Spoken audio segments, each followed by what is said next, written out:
Welcome to new to knowledge. आज हम पढ़ रहे हैं class 7 history chapter 4 the Mughal empire.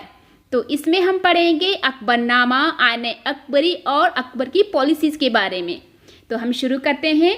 Akbarnama and Aine Akbari. Akbar ordered one of his close friends courtiers Abul Fazl to write a history of his reign. तो अकबर ने अपने जो एक क्लोज फ्रेंड में से एक और दरबारियों में से एक, जिनका नाम था अबुल फजल, उसको ये ऑर्डर दिया कि वो अपने राज्यकाल के दौरान इतिहास के बारे में लिखे। मीन्स कि जो कुछ भी उस दौरान होता है उन सब के बारे में लिखे। तो Abul Fazl wrote a 3 volume history of Akbar reign title Akbarnama. तो अबुल फजल जो कि वहाँ पर एक राइटर था, उसने क्या किया कि 3 वॉल्यूम की, मीन्स कि 3 पार्ट्स की एक बुक लिखी। तो जो उसने टाइटल नाम दिया था अकबरनामा, मीन्स इस बुक का नाम था Akbarnama. The first volume dealt with Akbar ancestors. तो जो उस बुक की जो फर्स्ट वॉल्यूम थी, मीन्स कि जो उसका फर्स्ट पार्ट था, तो उसमें अकबर के पूर्वजों के बारे में वर्णन है। And the second volume recorded the events of Akbar rain. तो जो उसका दूसरा वॉल्यूम था, मीन्स कि जो उस बुक का दूसरा पार्ट था, तो उसमें अकबर के राज्यकाल के बारे में जो कुछ भी घटनाएं होती थी उसके बारे में उसका डिटेल वर्णन है। और जो उसका थर्ड वॉल्यूम है उसका नाम है आईने अकबरी। तो ये बताता है कि अकबर की शासन व्यवस्था कैसी थी, उसका घराना कैसा था, army and revenues and the geography of his empire. Means कि अकबर के शासनकाल के बारे में, उसका प्रशासन कैसा था, उसके बारे में काफ़ी डिटेल बताता है कि उसका घराना कैसा था, उसकी आर्मी कैसी थी, रेवेन्यू किस तरीके से और कैसे कैसे कलेक्ट होता था। रेवेन्यू मीन्स होता है भूमि कर। एंड इस एम्पायर में, पूरे एम्पायर में जहाँ जहाँ भी जो लोग रहते थे उनकी ज्योग्राफी के बारे में। ज्योग्राफी मीन्स कि होता है इसमें सब कुछ आ जाता है, जैसे फ्लोरा फोना, यहाँ के लोगों का रहन सहन, खान पान और यहाँ तक कि क्लाइमेट के बारे में भी। It also provides detail about the tradition and culture. तो वो हमें ये भी बताता है कि उस दौरान यहाँ का ट्रेडिशन कैसा था, मीन्स की परंपराएं कैसी थी, कैसा कल्चर था यहाँ के लोगों का।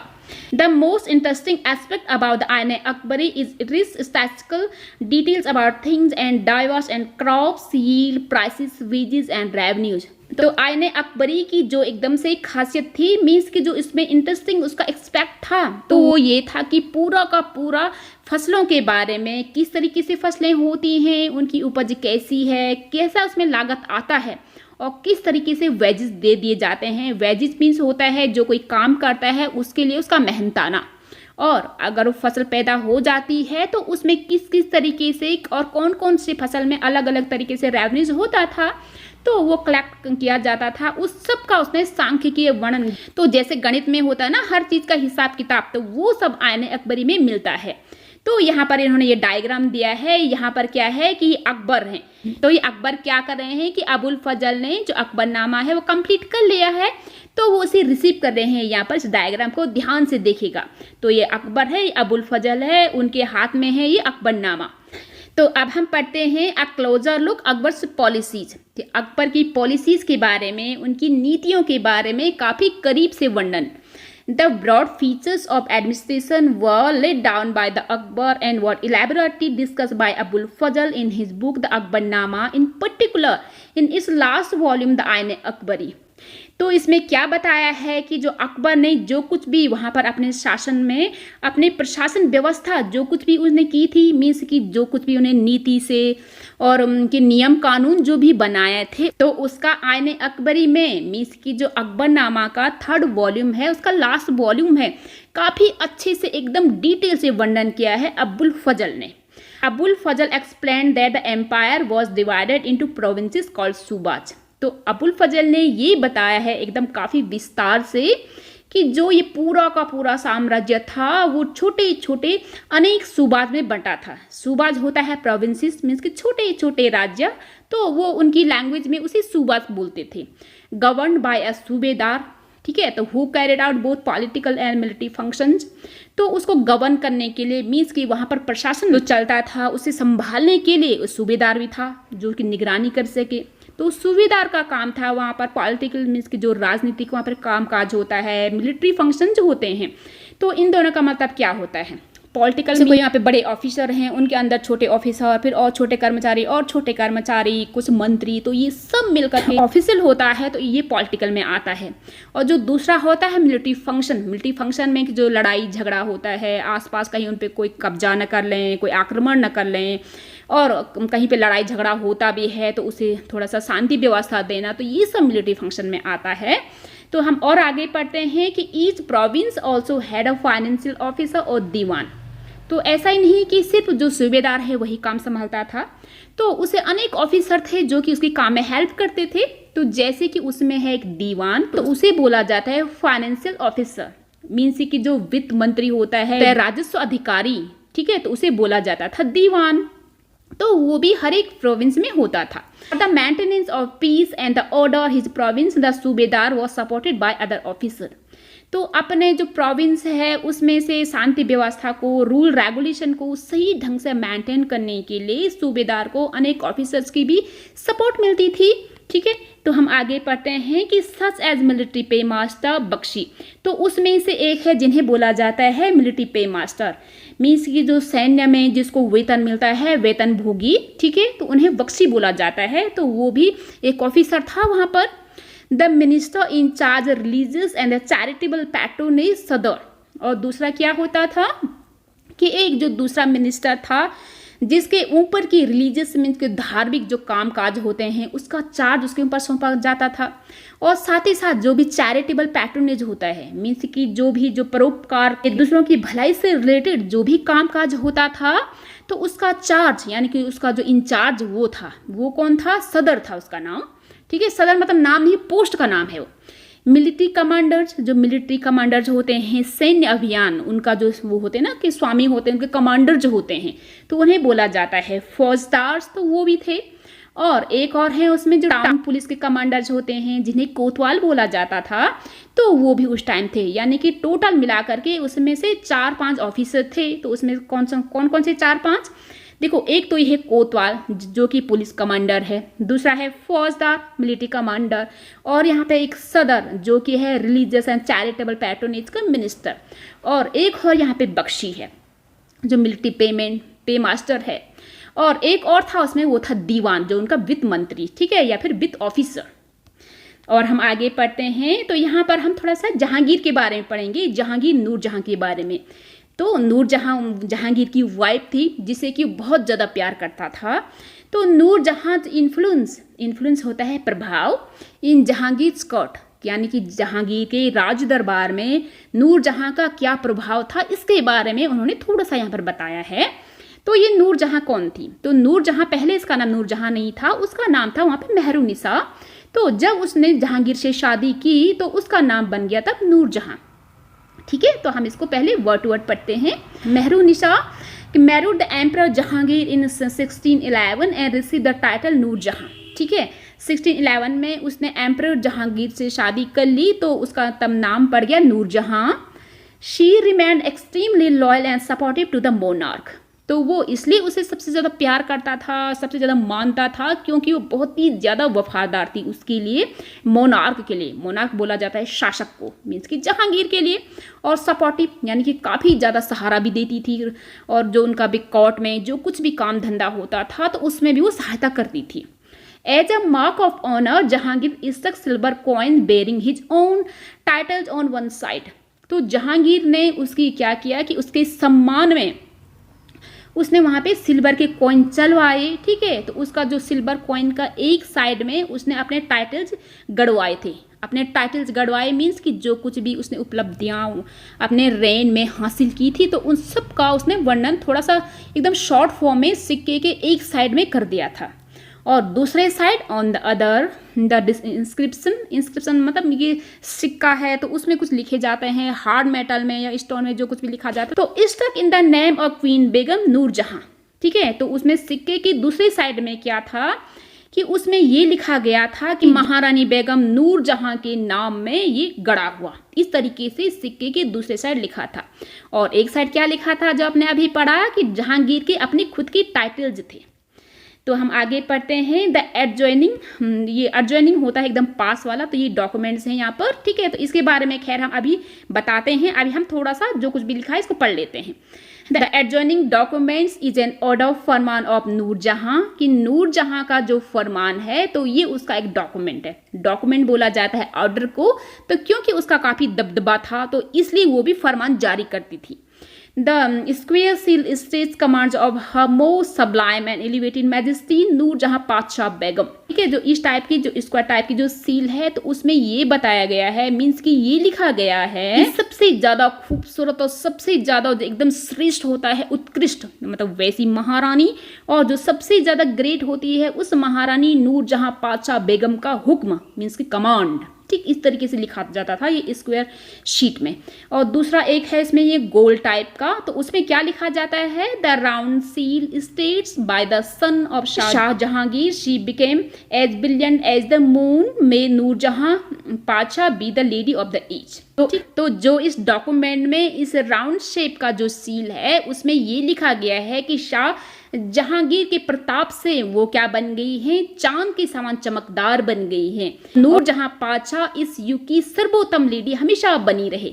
तो हम इस डॉक्यूमेंट के बारे में देखते हैं, तो यहाँ पर ध्यान से देखिएगा, तो ये वो डॉक्यूमेंट है। ठीक है, ये स्क्वायर शेप का है जिसमें कि उसका फरमान जारी किया गया है, और ये गोल टाइप की जो सील है उसमें ये बताया गया है कि जो नूरजहां है वो उस युग की सर्वोत्तम लेडी बनी रहे। ठीक है, तो यहाँ पे उन्होंने उर्दू में लिखा हुआ है। तो हम आगे पढ़ते हैं, तो यहाँ पर ध्यान से देखिएगा कि Akbar's nobles commanded large army and had access to large amount of the revenue. तो अकबर के जो नोबल्स थे, मीन्स के जो उसको कुलीन थे, एलिट थे, जिन्हें अभिजात बोला जाता है, तो वो क्या करते थे कि अपने पास बड़ी बड़ी आर्मीज रहा करते थे, उन पर कमांड था, और जो रेवेन्यू इकट्ठा होता था उसका काफ़ी बड़ा अमाउंट उन्हीं के पास चला जाता था। मीन्स कि उन्हें काफ़ी बड़ी आर्मी को हैंडल करना होता था, तो आर्मी को सैलरी देने में, उन्हें मेंटेन करने में, साथ ही साथ बहुत सारा खर्चा वो खुद से करते थे। While they were loyal, the empire functioned efficiently, but by the end of the 17th century, many nobles had built independent networks of their own. तो क्या हुआ कि जब तक अकबर, शाहजहां और जहांगीर का जो शासन था तब तक तो जो नोबल्स थे वो लॉयल थे उनके लिए, अपने सम्राट के लिए, एम्पायर के लिए। तो उनका एम्पायर तब काफ़ी अच्छी से एकदम एफिशिएंटली फंक्शन करता था, मीन्स कि काफ़ी ढंग से चला करता था। लेकिन क्या हुआ कि 17th सेंचुरी के एंड तक जो है कुछ गड़बड़ियाँ आने लगी। उस टाइम तक सम्राट था औरंगजेब।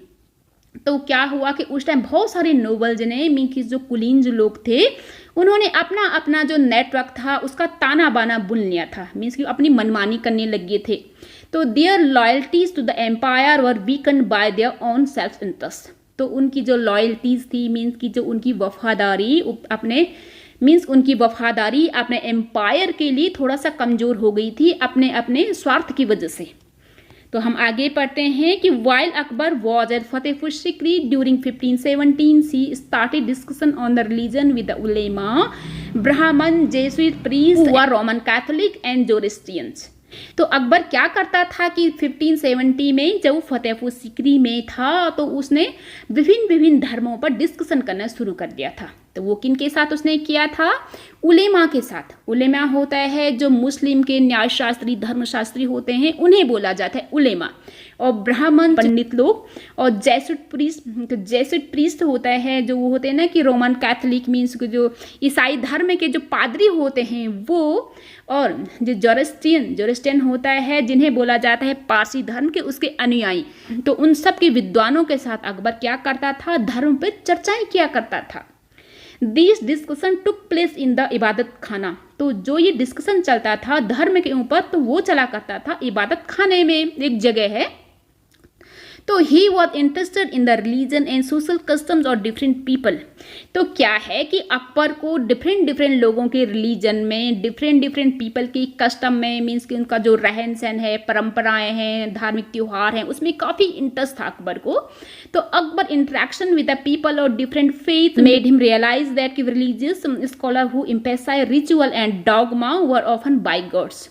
तो अकबर के इस तरीके से जो उसका डिस्कशन चलता था, तो उससे उसने क्या रियलाइज़ कराया कि मीन्स कि उसने ये क्या जाना कि जो कि डिफरेंट तरीके के जो विद्वान हैं, अलग अलग धर्मों के जो विद्वान लोग हैं, अगर वो क्या करते हैं, अगर वो रिचुअल मीन्स कि धार्मिक अनुष्ठान होता है, अगर उन पे काफ़ी ज़्यादा बल देते हैं कि मीन्स कि हमें ये करना ही चाहिए, नहीं तो पाप लगेगा ये वो, या फिर जो मतान्ता होती है, मतान्ता मीन्स कि कोई जैसे अंधविश्वास होता है, कोई जिसका कोई लॉजिक समझ में नहीं आता है लेकिन फिर भी लोग करते ही जा रहे हैं वो सब, तो उन्हें बोला जाता है डॉगमा। तो जो उस चीज़ पे ज़्यादा जोर देते थे मीन्स कि जो उनके जो धार्मिक जो विद्वान लोग थे उस तरीके में ज़्यादा ज़्यादा उन पे जोर देते थे जो कॉमन लोगों पर, तो उन्हें बोला जाता था बाय गॉड्स में। तो वो ऐसा क्यों सोचता था, इसके पीछे एक रीजन है।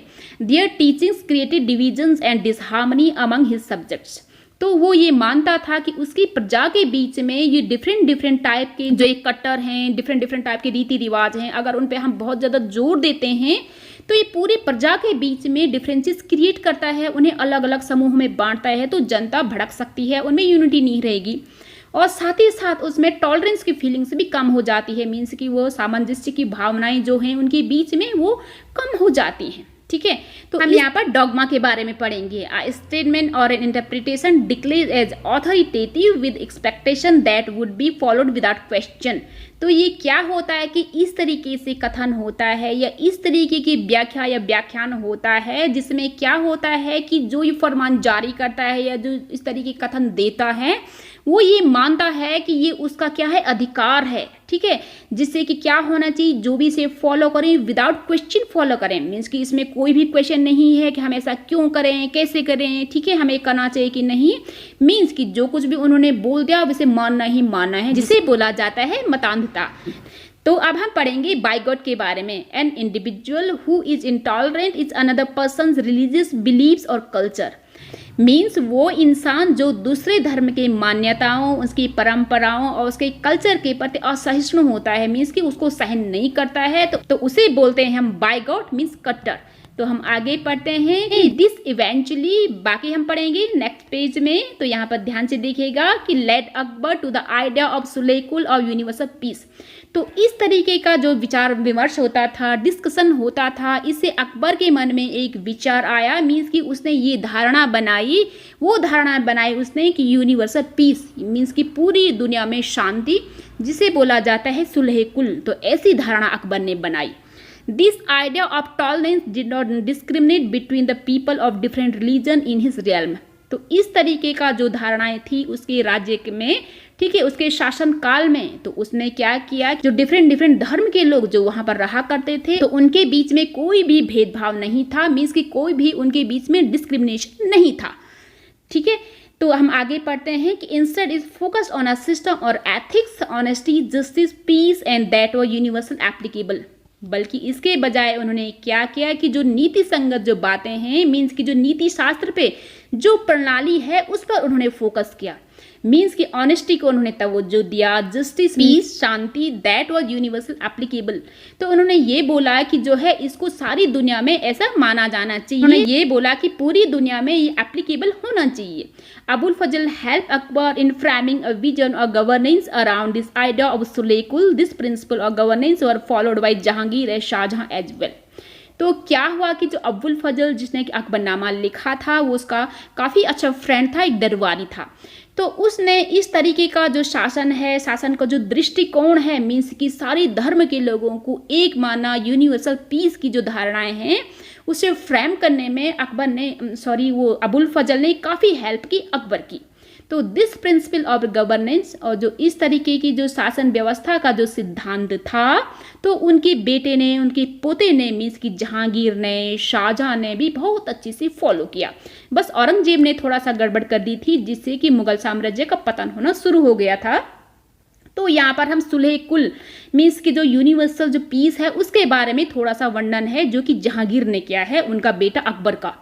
तो Jahangir Akbar son described his father policies of sulh-i-kul in the following words, यानी कि नीचे कुछ वर्ड्स में उन्होंने बताया है कि सुलेकुल कैसा था अकबर के शासनकाल में।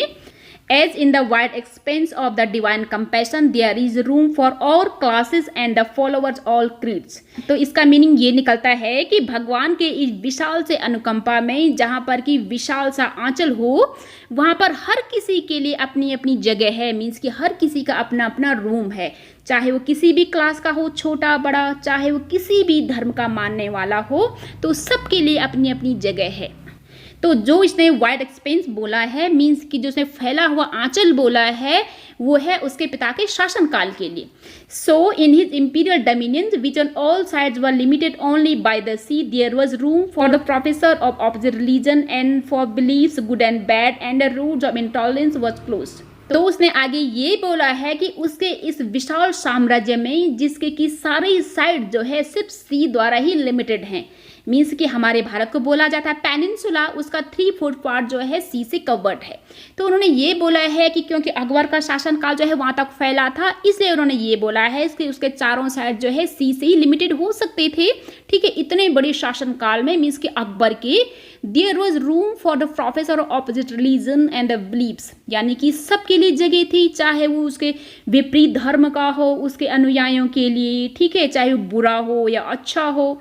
और यहाँ पर किसी भी असहिष्णुता मीन्स कि जो किसी को बर्दाश्त नहीं कर सकता है वैसे लोगों के लिए यहाँ पर रोड क्लोज थी, मीन्स कि वहाँ पर इनका कोई भी जगह नहीं थी, वहाँ यहाँ आने के लिए उनका रास्ता नहीं था, मीन्स कि सबको यहाँ पर समान से रहना था, लड़ाई झगड़ा नहीं करना था। तो आगे बताते हैं कि Sunnis and Shias met in one mosque and Christian and Jews in one church to pray. तो वे आगे ये बताते हैं कि सुन्नीज एंड शिया जो कि मुस्लिम ग्रुप्स हैं वो एक ही मॉस्क में यानी कि एक ही मस्जिद में इकट्ठे मिलते हैं, और जो क्रिश्चियन होते हैं ये जूस होते हैं, मीन्स कि जूस होता है यहूदी, क्रिश्चियन होता है हमारे ईसाई।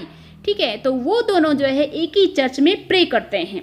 ही constantly followed the principle of universal peace sulh kul.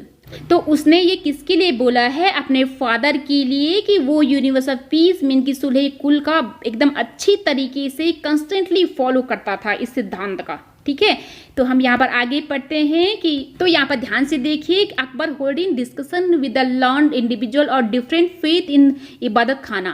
तो अकबर क्या कर रहा है कि जो डिफरेंट धर्म के जो उनके धर्मशास्त्री हैं उनके साथ वहाँ पर डिस्कशन कर रहा है अपने इबादत खाना में।